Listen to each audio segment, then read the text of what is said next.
Good morning, everybody. Thank you for your patience as we're starting a little bit delayed. We've gotten word that there are some accidents on the metro, and so that has delayed not only some of our colleagues from participating today, but also our Vice President for the Applied Conflict Transformation Center, Dr. David Young, who is going to be opening this event. So I will be giving his remarks as opening. So my name is Leanne Erdberg. I direct our program on violent extremism here at the U.S. Institute of Peace, and I'm delighted to welcome you here. So as I mentioned, the Applied Conflict Transformation Center is one of the thematic centers here at the U.S. Institute of Peace, and we house a lot of the different ways in which we can understand comparative conflict all over the world. We understand it through the lens of governance and justice, through religion, through different types of inclusive peace processes, and through violent extremism.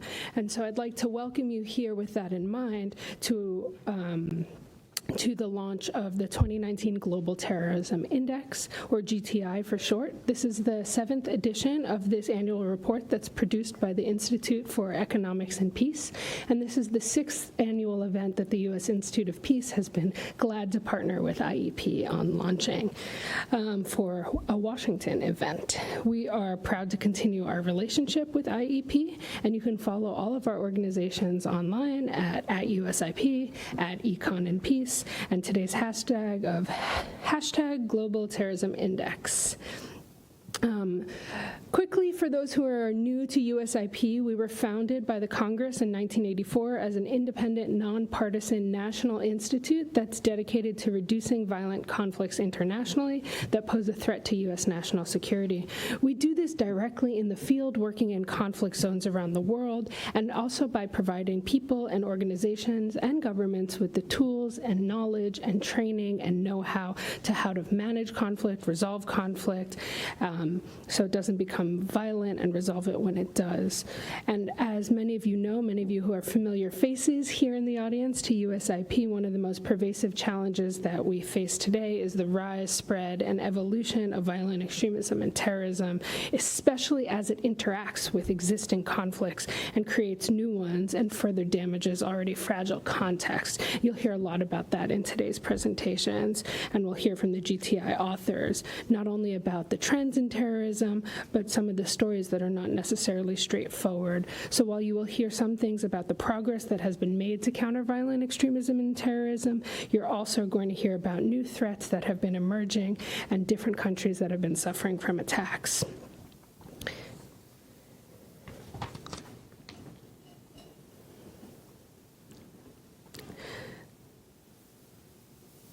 Sorry for the long pause as I'm reading somebody else's remarks. I'm trying to make sure I don't say things that are not outside of my remit.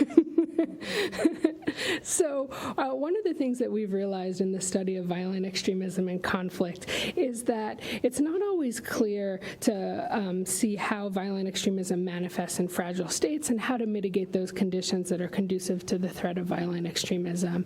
What we look at those conditions, we realize that we still have significant knowledge gaps that continue to pose obstacles to knowing how, when, and what works to prevent violent extremism. It's one of the reasons that USIP is really proud to host the Resolve Network, which stands for Researching Solutions to Violent Extremism, and it's a global consortium of researchers and research organizations, policymakers, and practitioners who are committed to a more empirically driven, more locally defined research on violent extremism, as well as sources of community resilience. It's precisely like networks like Resolve and organizations like the Institute for Economics and Peace and the START Consortium and many of our other distinguished panelists, organizations that are represented here today, that are focusing on new ways to translate research and analysis into better policy and practice on violent extremism, help us understand the complexities of terrorism, and develop better ways to address it. Today's panel discussion consists of several leading experts from across the globe, and the presentations about GTI's findings, the main data behind it, and I'm sure we will be presenting everybody here in the room as well as online an opportunity to learn and reflect on research, data, analysis, trends in terrorism, and insights made on progress. We have a very distinguished panel here today. Please allow me to introduce not only our panelists, we're going to have two specific presentations, first from the Institute for Economics and Peace, and then from START, the National Consortium for the Study of Terrorism and Responses to Terrorism, and then we're going to transition to a panel discussion where we will hear both opening presentations from the Counterterrorism Committee Executive Director at the United Nations, CTED, and the Anti-Defamation League, ADL. But let me introduce our individuals here on stage. Your bios are also available online, and look forward to a very robust conversation today. So first, to my right is Serge Strubans. He's the Director of Operations for Europe, the Middle East, and North Africa at the Institute for Economics and Peace, and he will be kicking off today's presentations. Next is Aaron Miller, Principal Investigator at the Global Terrorism Database, START National Consortium for the Study of Terrorism and Responses to Terrorism. To her right is Alexandra Dier, Gender Coordinator at the United Nations Counterterrorism Committee and Executive Director at CTED. And to her right is Ryan Greer, Director, Program Assessment and Strategy at the Anti-Defamation League, ADL. It's my pleasure to moderate this conversation. We will do a couple bits of moderated conversation from the dais, then we'll take questions from the audience, and we're also accepting questions online on Twitter. Please join me in welcoming panelists, and welcome Serge for his first presentation. Thank you. All right, thank you very much.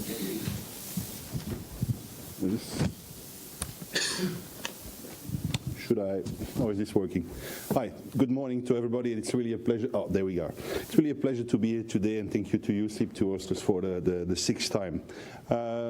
I'm standing here because I'm considered at the Institute for Economics and Peace as a security and defense specialist, and therefore sent out throughout the world to promote a global terrorism index. So let's go straight into the presentation. So the Institute for Economics and Peace is also a nonpartisan, apolitical, and independent think tank that is looking at identify the drivers for peace, and we are able to measure and quantify them and also link them to the economic benefits that emerge after a more or within a more peaceful situation.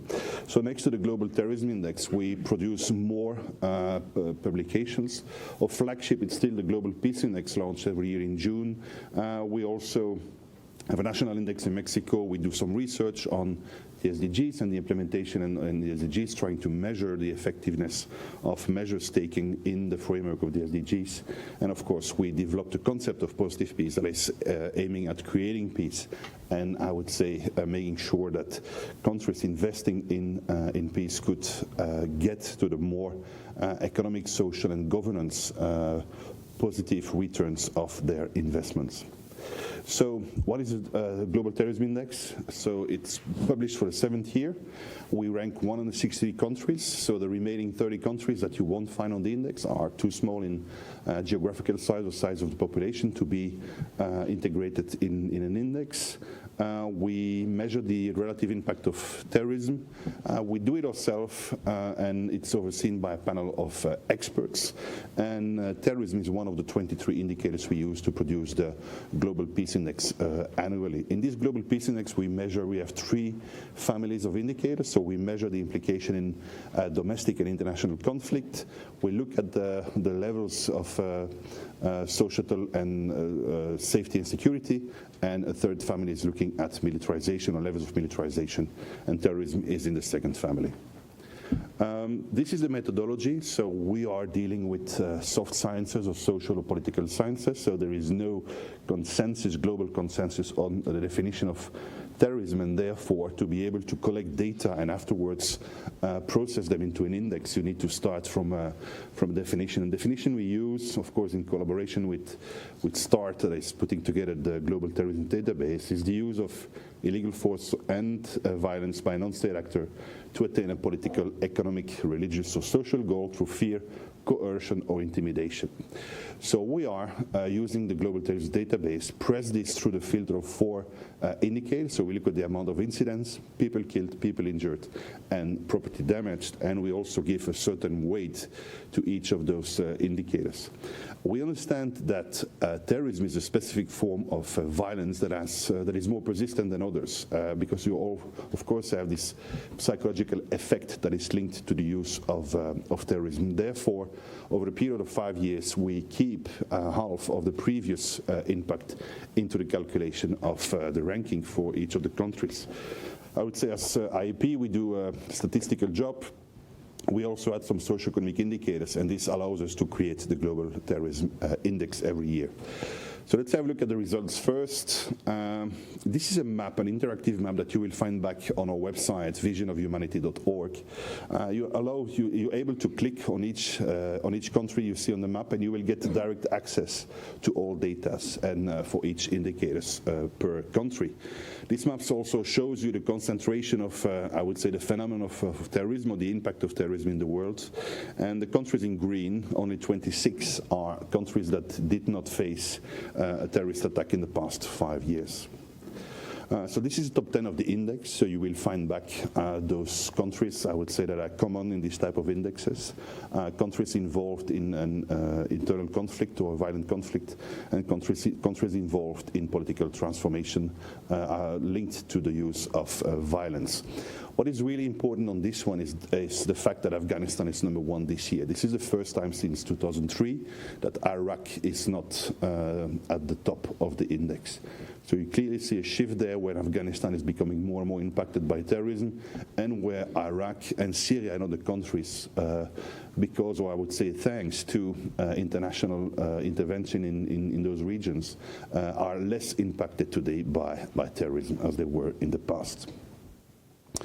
The key findings, so we clearly see there is good and bad news there. So we clearly see a decrease of the impact of terrorism, so the amount of death caused by terrorism, by 15%. We see that more countries improved than countries that deteriorated. But we also see that more countries have faced a terrorist attack in the past year. 71 countries have had at least 1 death on their soil, and this is the second highest number of countries impacted by terrorism in the past decade.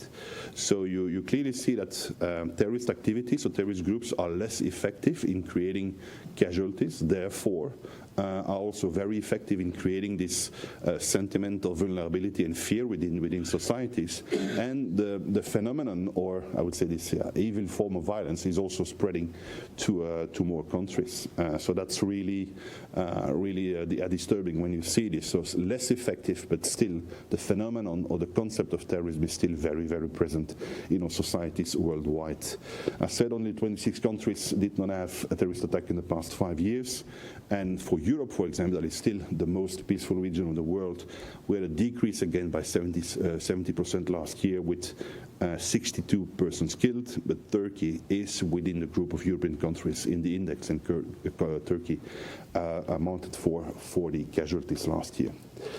So if we continue, we need to focus on Afghanistan now, and we see that the Taliban became the deadliest group in the world, overtook ISIS last year, and an increase by 71%. ISIS had a decrease in the levels of the people killed by 70% also.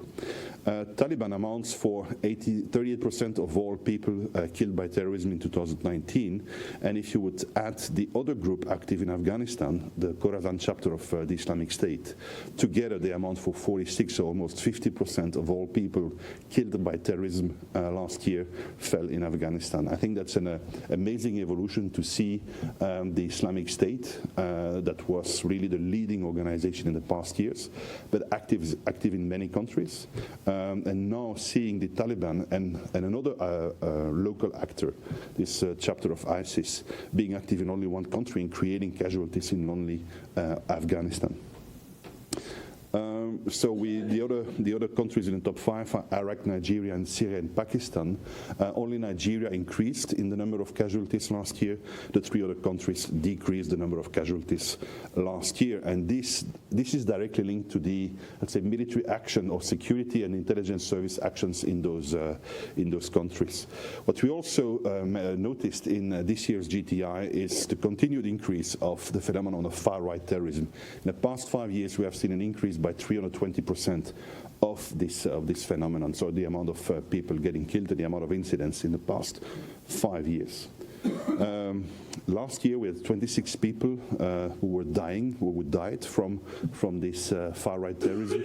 This year we already count 77, and this was by the end of September when the terrorism index has been compiled. We need to add 2 people who died in Halle, Germany in October, and we were very lucky there that Germans are building very strong doors. Otherwise, we would have had, again, like a mass casualty event like we had in the mosques in Christchurch, New Zealand in March earlier this year.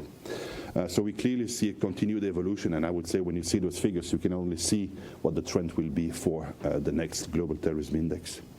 Every time we produce an index, peace index or terrorism index, we also try to provide data on the cost of the violence that is occurring.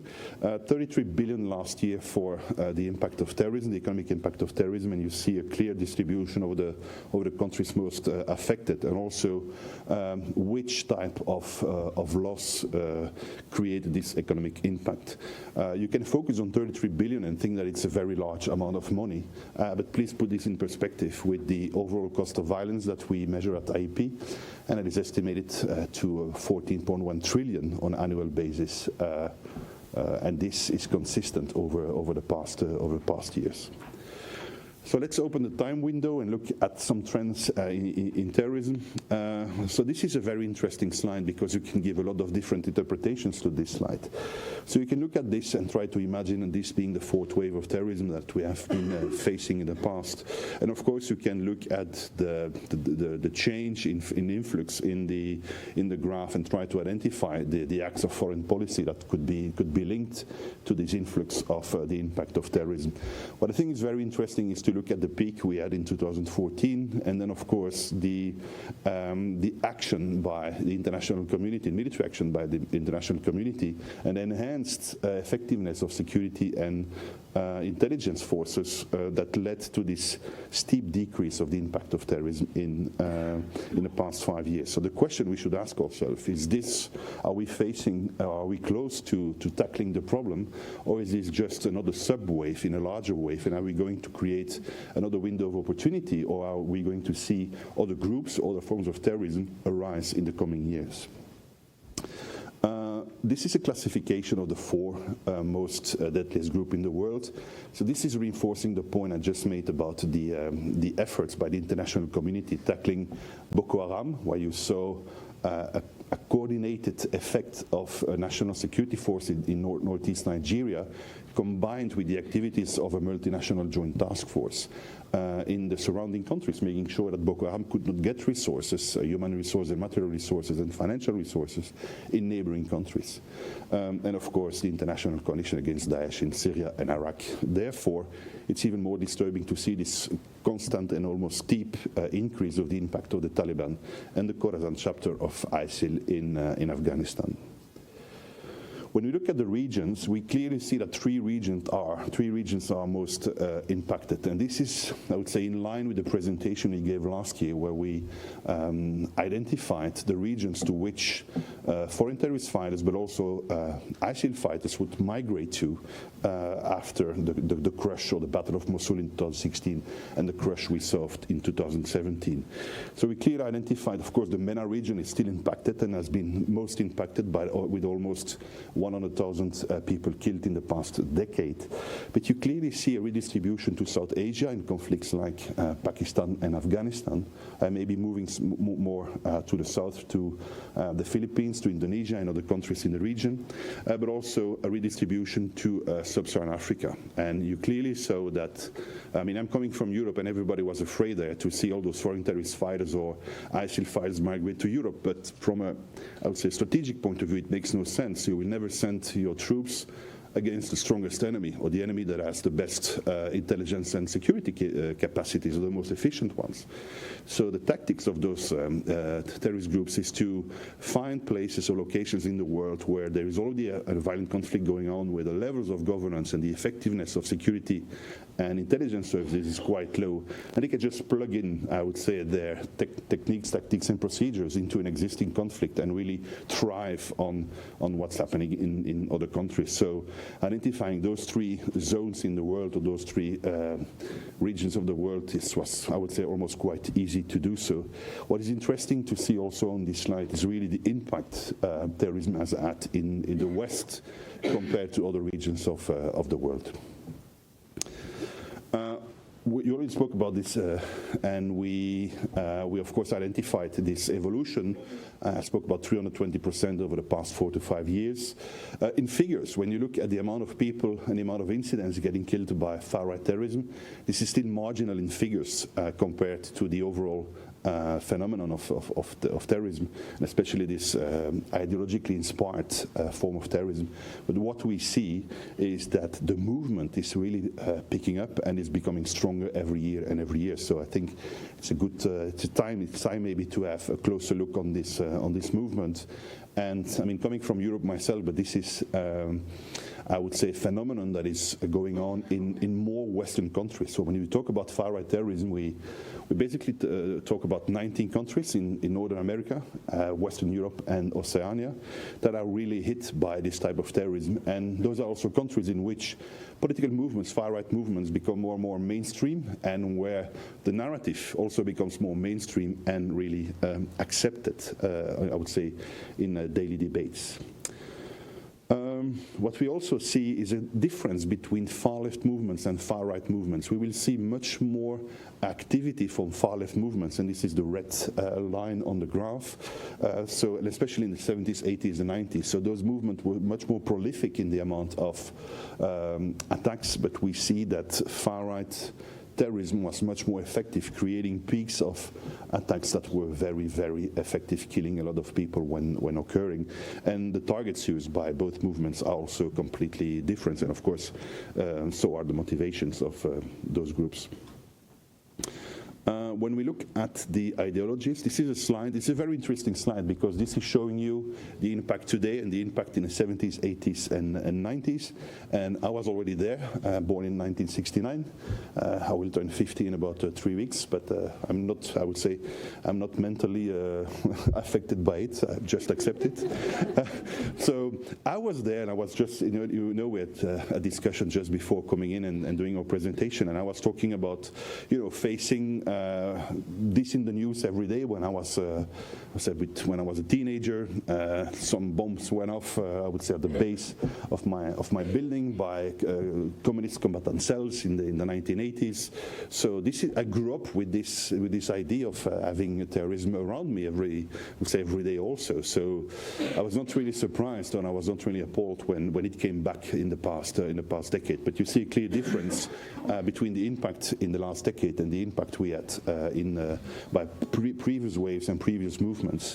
What is also really interesting here is to notice that these religiously inspired forms of terrorism are not the predominant form of terrorism that we are facing today. We see more and more an increased impact from these politically motivated forms of nationalism is also one of the drivers of terrorism today, or at least a form of terrorism that is emerging again.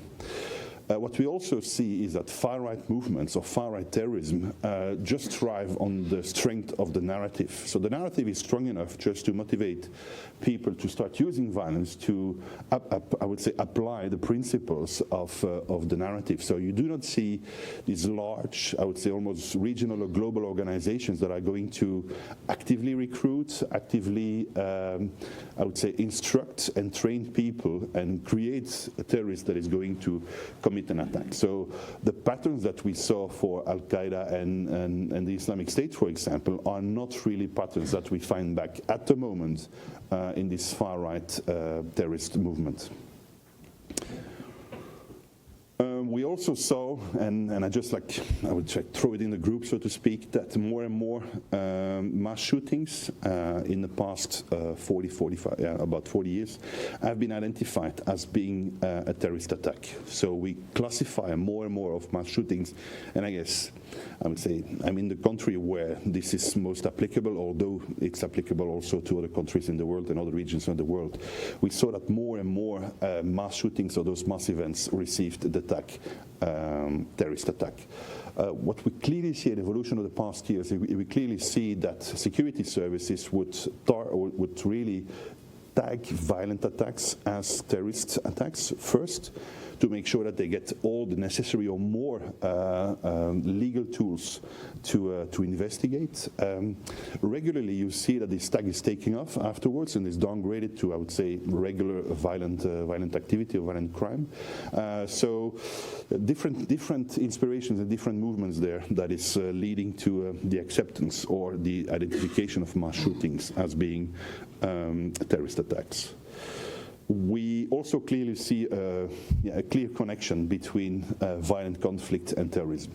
95% of all terrorist attacks or all terrorist casualties will fall in a country that is involved in at least one violent conflict. So you clearly see that terrorism is used as a technique and procedure by groups involved into a violent conflict. And as I said to you before, these groups are also trying to find those regions of the world where there is low levels of governance, a conflict going on, so you can just plug in their ideology and their tactics and procedure. And so the main driver of terrorism is still violent conflict for 95%, and in the remaining 5%, I would say that there again, 90% of the terrorist attacks are linked to the application of political terror on the population. So application of political terror is no respect of human rights.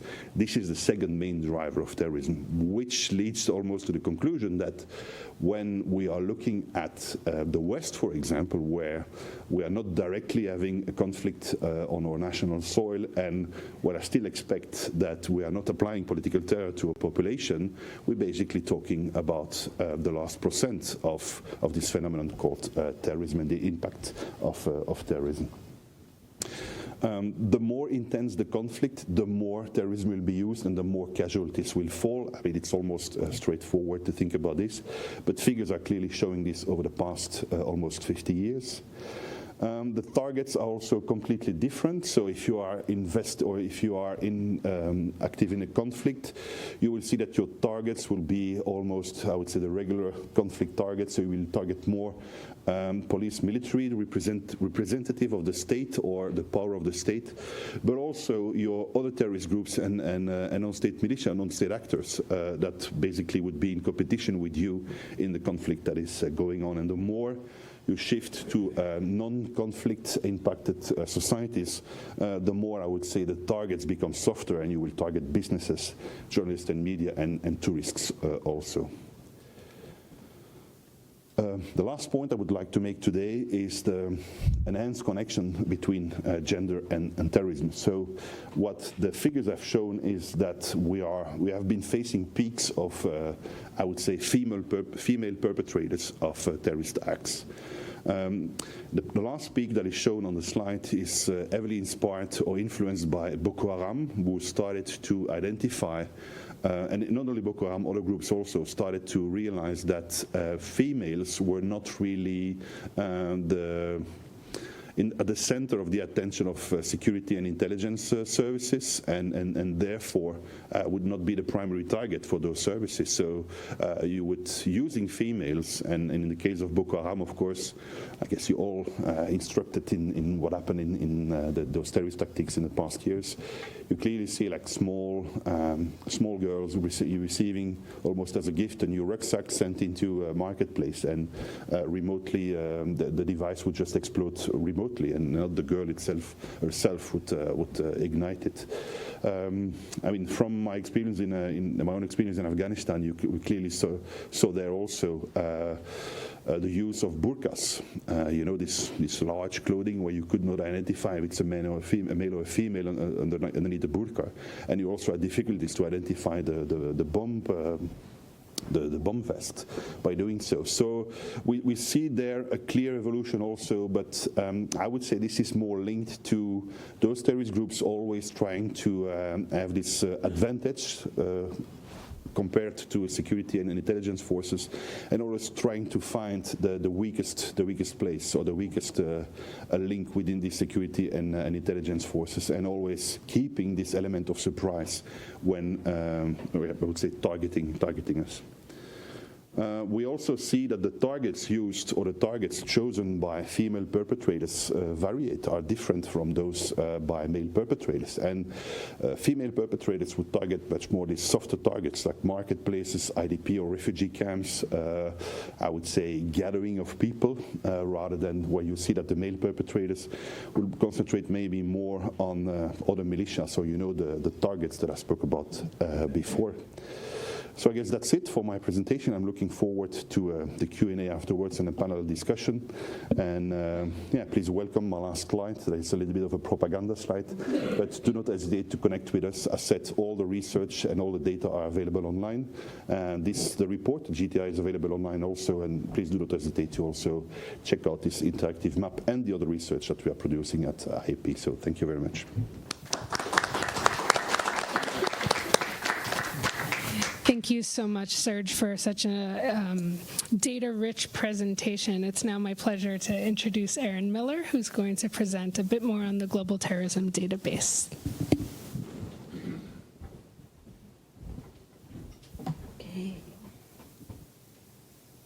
Hi, everyone.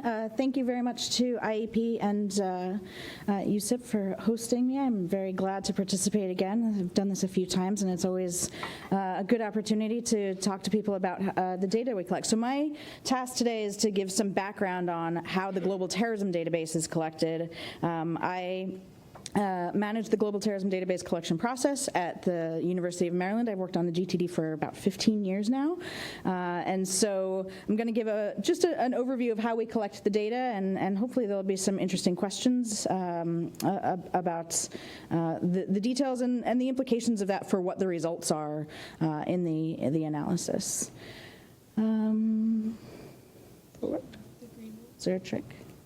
Yep. Okay. So just by way of background, the GTD is all based on open source information, primarily media accounts of terrorism. It's currently updated through 2018. Data collection is ongoing. We're working on 2019 data collection right now, and it includes more than 190,000 records of terrorist attacks. The data is available on our website, so you can see the URL there. You can go browse the data. You can download the data. And by all means, please give us feedback about the data. So we always, one of the main reasons that we make the data available, aside from the fact that we view it as a public good, is it's actually good for the data collection process to make it available and garner feedback from people who use the data. A little bit of history on the GTD collection process. So the original records were written by hand on 5x7 index cards. We at START, it was actually before START existed, inherited 65,000 5x7 index cards that are in these storage boxes here. We still have them at START, and our first task was to digitize these. These are two examples here. You can really not read them very well at all, but the one on the top left is from attack in Northern Ireland in 1979. And the one on the bottom right is from the Oklahoma City bombing in 1995. So we originally digitized those. A huge undertaking, but we have improved the sophistication of the data collection process considerably since then.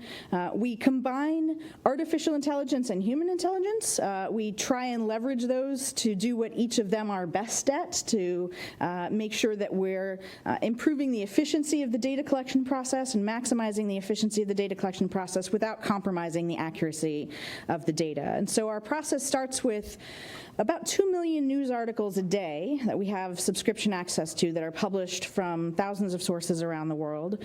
So from this pipeline, we apply a number of artificial intelligence processes. We do some very basic Boolean filtering to remove obviously irrelevant content, so information about sports, so a basketball article that includes the word shooting, we want to discard that. We want to exclude articles about bombings that are about movies and TV shows, and so we're very much interested in setting those aside at the outset.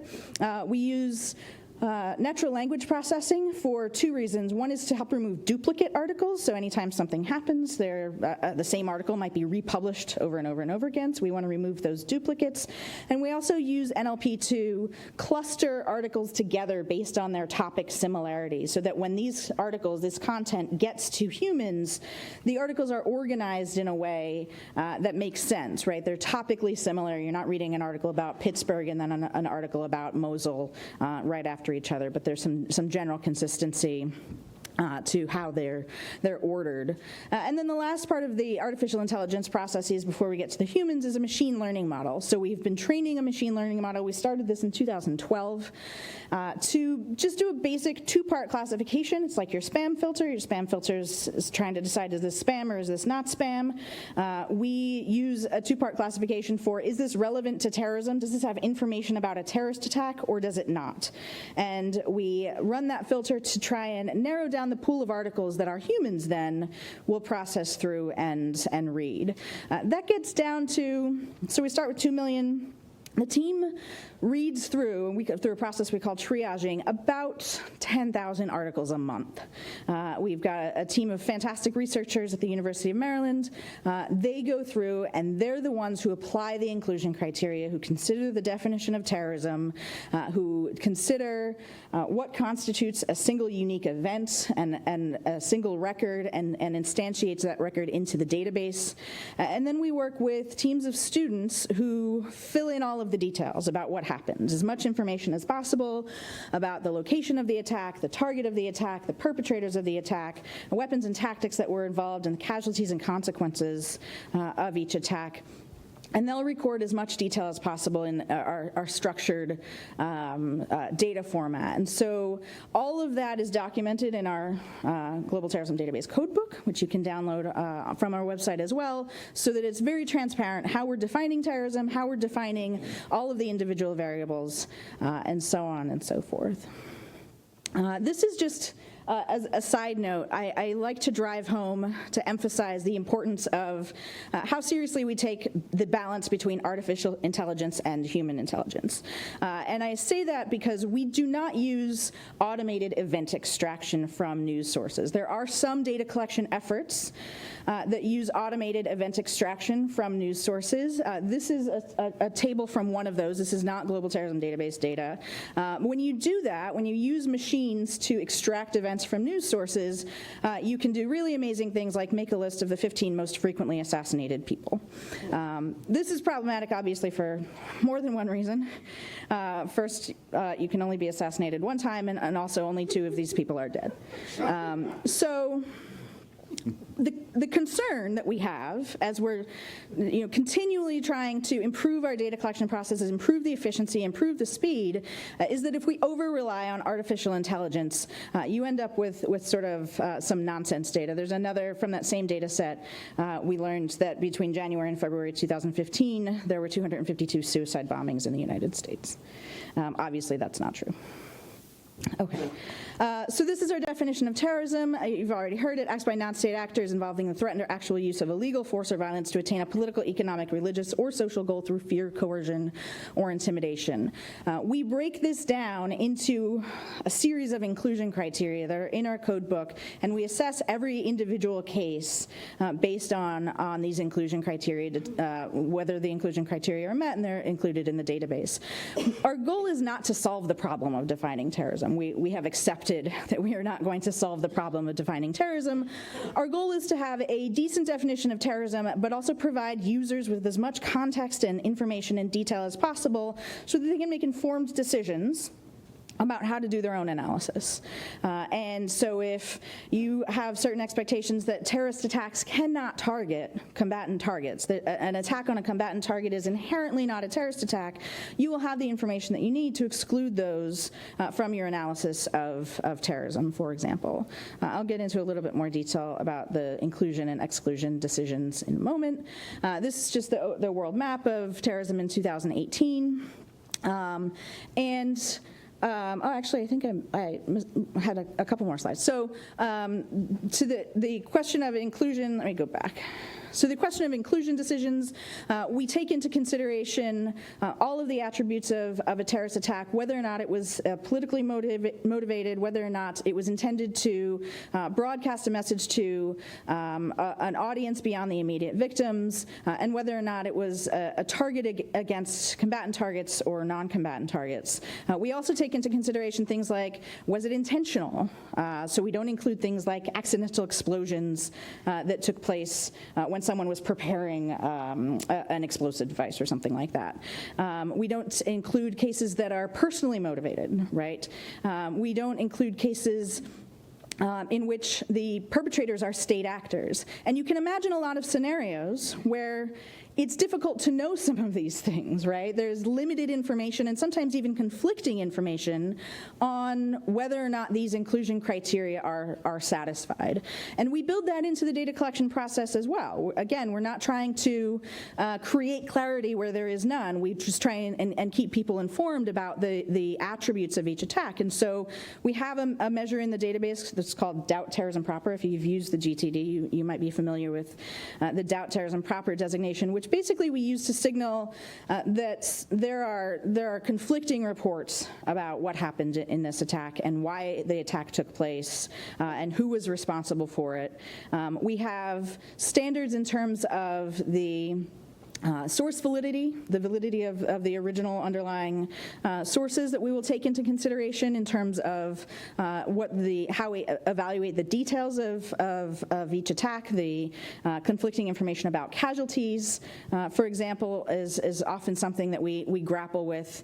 And in conflict zones in particular, so because as you saw earlier, there's a high concentration of terrorist attacks in conflict zones, there are important additional considerations that we try and take into account. So in general, our processes are the same. We evaluate every attack on a case-by-case basis, but we do recognize that there are difficulties presented regarding collecting data in conflict zones, right? Some of them are a lack of clarity over who's responsible for the attack, right? There might be an attack in Yemen, and some sources indicate that the government is responsible, the coalition forces are responsible, and some would indicate that Houthis are responsible for that attack. And there's just genuinely a lack of clarity about who's responsible for the attack, and if we require the perpetrator to be a non-state actor, we would want to exclude those attacks that are carried out by state actors. So that's just sort of one indication of the importance of not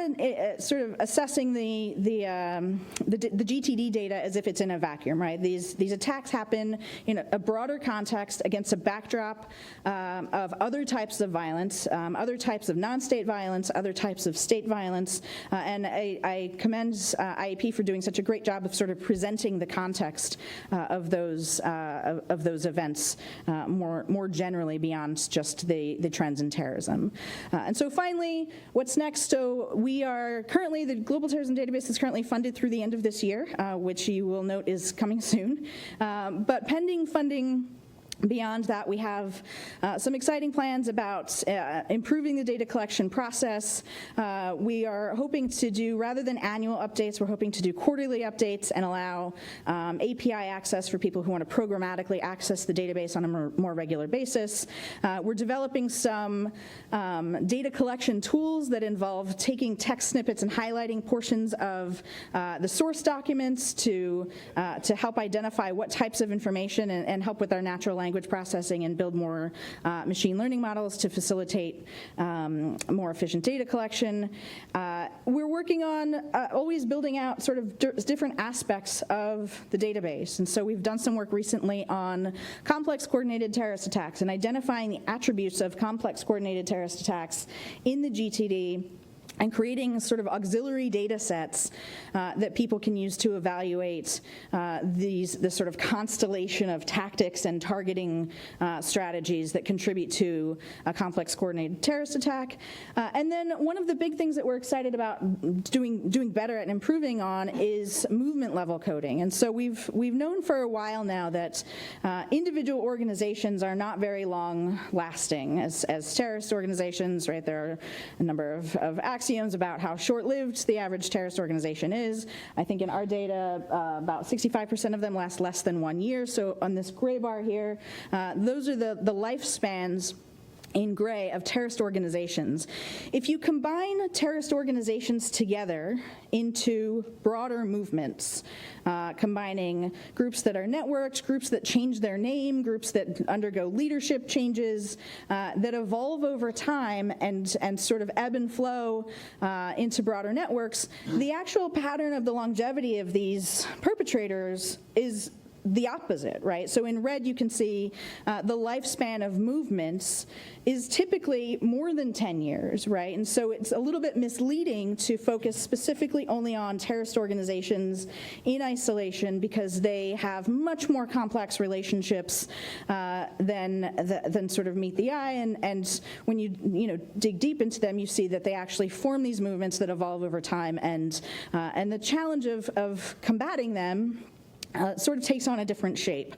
On the right there, you can see that we've done some work initially already for combining the individual organizations, the generic actors, the generically identified actors who are not affiliated with a particular organization but still ascribe to the ideology of the Islamic State network movement and the Al-Qaeda network movement. So there's obviously some overlap between these at various points.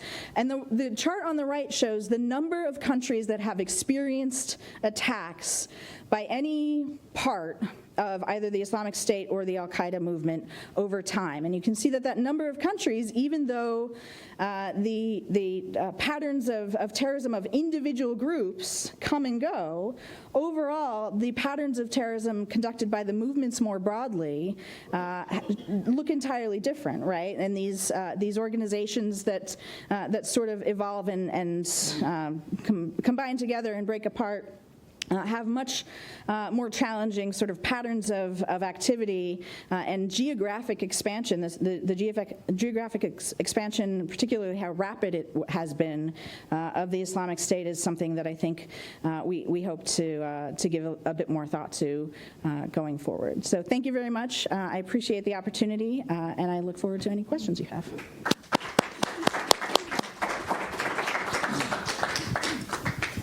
Thank you so much, Erin, and so much important publicly available data that the GTD provides. And so just a big push toward if you have used the GTD, if you want to continue using the GTD, please let it be known to start how important this data is, and also to policymakers and other funders how important it is to fund this type of database. We're going to move into the panel discussion part of this morning. You can see from both the presentations as well as from the report that's on your chairs and available online that there are a few specific topics that are quite timely to this year's report, and that allows for who we have invited to give particular commentary on two specific parts of it, on both gender and extremism as well as the rise of far-right extremism. These are both trends and chapters in the report itself, but I think are also making their way around many different policy conversations in capitals around the world. So it is my delight to introduce Ryan Greer and then Alexandra Dier to give a bit more opening remarks, and then we'll move into a panel discussion. I will moderate at first, and then we'll take questions from the audience. First, Ryan. Yeah, thank you, and let me say thank you to USIP for holding such an important event, to the GTI team for producing a fantastic annual report, and to start, as always, if you're not using the Global Terrorism Database, you're making a mistake. It's a phenomenal resource, so thank you to everyone. I took two kind of main stories out of my reading of this year's results that my colleagues can check me on whether there's a better story or better interpretation. But here's the two things that I was sort of most interested in.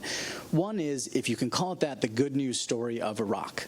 Terrorism is still a very serious threat in Iraq, but at the very least we can conclude that the threat of ISIS does not look quite the same as it did a couple years ago within Iraq. And if you think about kind of how that came to be, it was a comprehensive effort. Now, it's in a war zone, so some of the tools that were used were war tools, airstrikes and the like, but also humanitarian efforts, governance efforts, and kind of a comprehensive global coalition to address the challenge. Now, again, whether it's dropping in the rankings here is for sure a good news story, or whether it's just some progress has been made, we can debate. But at the very least, we can acknowledge that there was a comprehensive global effort to address the challenge, and that there's been some results that have been made. The second story, which is kind of complementary to that, is I don't want to say a bad news story, but a rising challenge, which is to say, we're getting pretty good at addressing comprehensively the kind of worst of the worst, the places where there's the most deaths from terrorism in the most years in a row. We can at least somewhat rise to the challenge. But as the data suggests, as Serge outlined, more and more countries are facing terrorist threats, and there are new threats that are emerging. Far-right extremism is certainly not new, but it is becoming deadlier and deadlier year on year. And the role of national borders is shrinking. I recall, from Preventing Violent Extremism, Countering Violent Extremism 101, if you want to prevent someone from going down the violent pathway, there is no one path, but the radicalization process probably starts with some form of otherization. So seeing your members of your community or members of the global community that we live in as an other, not as a neighbor, not as a community member. I think it's fair to say, as we're seeing from this data and others, otherization has gone global, and it is no longer as responsive to borders.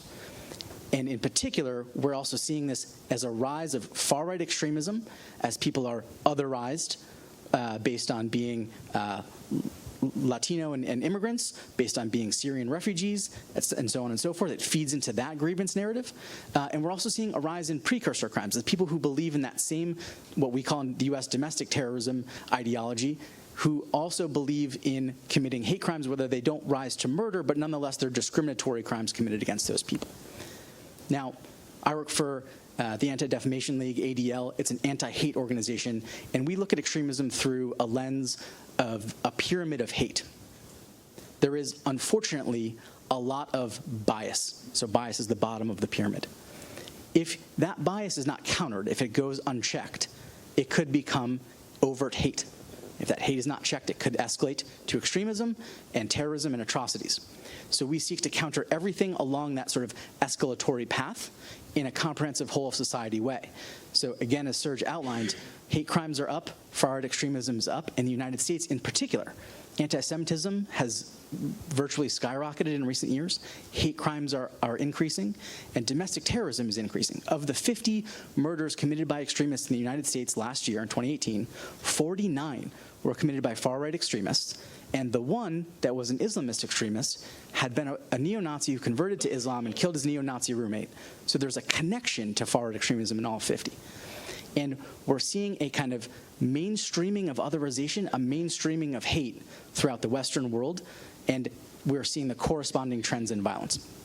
I mentioned we view a kind of comprehensive approach to countering domestic terrorism, and that, again, you can debate the level of success in Iraq, but nonetheless, that there was a comprehensive approach there. We recently outlined in a blog post in Lawfare blog a framework for countering domestic terrorism in the U.S. that we think could be sort of generalizable, international, to create an international version of it in that framework. And there were 3 prongs toward addressing the domestic terrorism threat, 1 being government, 2 technology, 3 civil society. In terms of the government, how does the government see the threat of domestic terrorism? Can it be more transparent in terms of how it sees that threat? What is it doing to counter the threat? Can the government use all the tools in its toolbox to counter, again, precursor crimes, if you will, hate crimes? And then lastly, the government can't go too far and use these tools to infringe on civil liberties, because not only is that bad in itself, but it feeds into the same grievance narrative that creates the extremist threat in the first place. So the second sector, technology. rightfully, technology companies have different tools and requirements on them than the government. Can they use their terms of service not to police speech, but can they use it to prevent ISIS from having a 24/7 coordination platform and white supremacists from having a 24/7 white supremacist rally? Can they prevent it from becoming coordination that becomes violent? And can they do so in concert in an appropriate civil liberties compliant way with the government and civil society? And the third prong, civil society. So we work with the government. As you know, the government cannot create a case against a white supremacist for being white supremacist. You can be an extremist in the United States for good civil liberties reasons, but sometimes these people, all too often, cross the line toward criminality and become violent. And so we can, as a civil society organization, can develop a specialization in understanding trends in white supremacy that the government cannot, and for many good reasons, should not be able to do. So we have a specialization and credibility. In many communities where extremism is on the rise, the government is not going to be a credible messenger in any way. So some civil society organizations have some credibility for some reason or another. And lastly, prevention.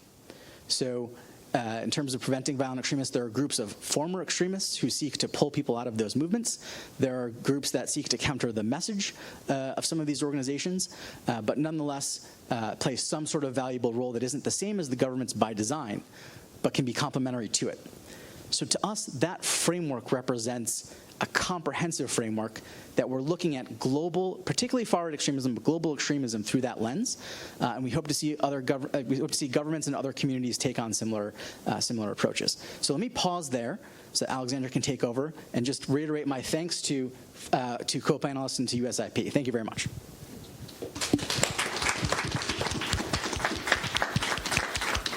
Alexandra. Thank you, Leanne, and thank you so much to USIP for hosting us. I first of all want to congratulate Serge and the IEP team for another excellent edition of the GTI this year, and it was also a pleasure for us at CETA to collaborate with you and contribute to this year's edition with an article by our executive director on gender, which is one of the key trends that you have identified in your report, and I'm extremely grateful actually for IEP for having done that, because I think, the numbers show why this is such an important issue that cannot be ignored, and that has to be part of our conversation on terrorism. But it is still very rare to have that conversation as part of a discussion among the wider security community, rather than just among gender experts. I think we've seen a lot of attention being paid to this phenomenon among people who are interested in gender, who are interested in women, peace and security, but we still have to make an effort to ensure that it is part of a more mainstream discussion on terrorism. And I think it is our role as those who do study gender more specifically to make the case and to explain better and in terms that are intelligible to a non-gender specialist audience why this issue is so important. And so what we have seen recently is an exponential increase in research on this issue, and I want to give a shout out again to USIP and Leanne and her colleagues who have done some really excellent work in this field. We have certainly also seen a growing awareness among policymakers, and in the policy discourse this is now something that is increasingly included, but we are still lagging behind when it comes to the actual practice and in terms of how to translate our growing understanding of some of these gender trends into concrete policy. But they are these issues that we are going to talk about are extremely relevant, and they are important in terms of how we design our counterterrorism and CVE policies. And I think that the example of ISIL is really the most compelling illustration that shows us both why it is important to incorporate gender as well as what the real challenges are in terms of doing that well and really knowing what a gender-sensitive approach to counterterrorism looks like.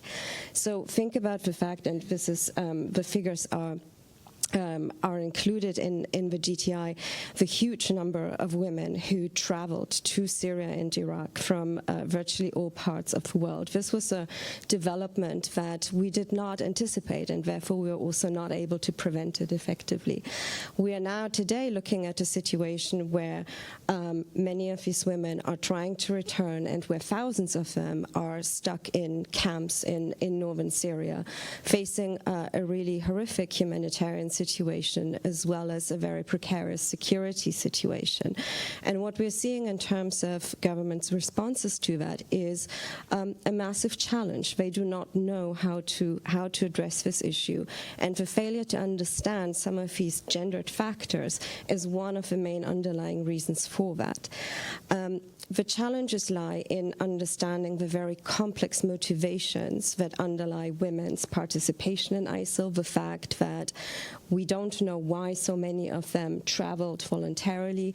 We are still struggling to understand how many of them did so voluntarily versus those who were coerced or manipulated to do so. We are then looking at the very complex roles that women played during their time in the caliphate. We're looking at a whole spectrum of different roles and functions that they performed. We've seen some of them being violent perpetrators. We've seen many others supporting the organization in other ways.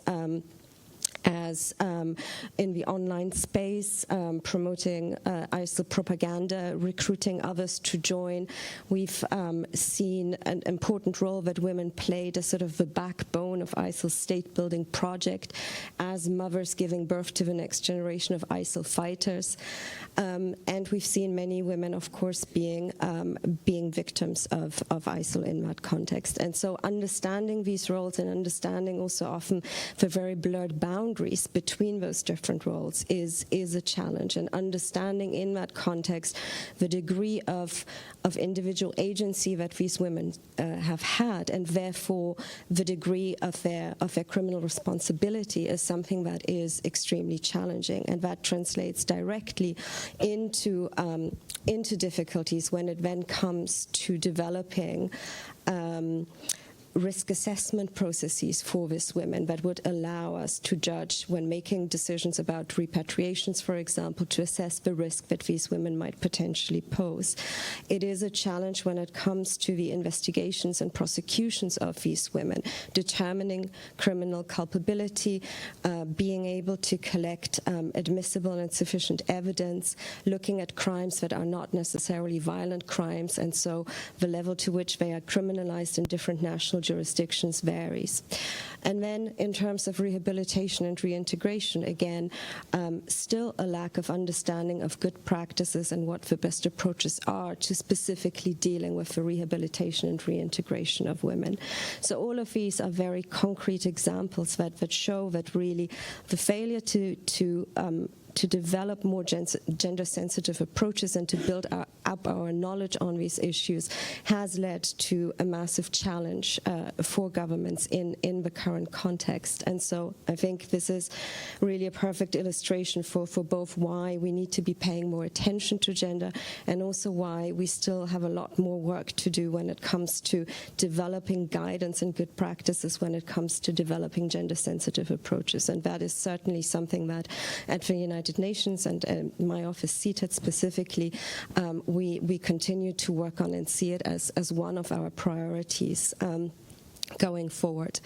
And having better data is an essential requirement for that. And this is also a challenge that we are facing in this space, that unfortunately still many governments, many national authorities are not systematically collecting gender disaggregated data. And so that means that we are still often struggling to understand the scope and scale of the phenomenon that we are dealing with. And it is only through better data that we are able to understand these issues and to also be able to ask the right questions and more nuanced questions. And if you look at some of the data, Sergio didn't present it here, but it's in the report, the numbers of women who traveled to join ISIL Women are believed to have constituted around 13% of ISIL's membership, but if you look at the regional differences, they are vast. And so knowing that and having those numbers then allows us to ask, well, what were the context-specific push and pull factors in each of the regions that led, in some cases, more women and in some cases fewer women to join ISIL. So going forward, I think this is an area where we'll continue to see more interest and where we have a lot of need for more information. Want to make my one point: our discussion here today and the data in the GTI and also CETA's contribution to it is very much focused on the issue of women as terrorism perpetrators, and we discuss a little bit in our article some of the risks and challenges associated with how we think of women as violent perpetrators in terrorism. But I do want to point out that is only one dimension of thinking about gender and terrorism. It is equally important to think about the role of women as agents in counterterrorism and CVE, where many of them play a very important, positive and transformative role. Looking at gender dimensions also includes looking at the specific gendered impacts and the way that women are affected by both terrorism and counterterrorism. That is another important area where more work is needed.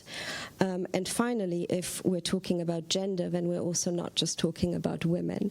And so applying a gender lens to the study of terrorism also means looking at the gender dimensions of male participation in terrorism.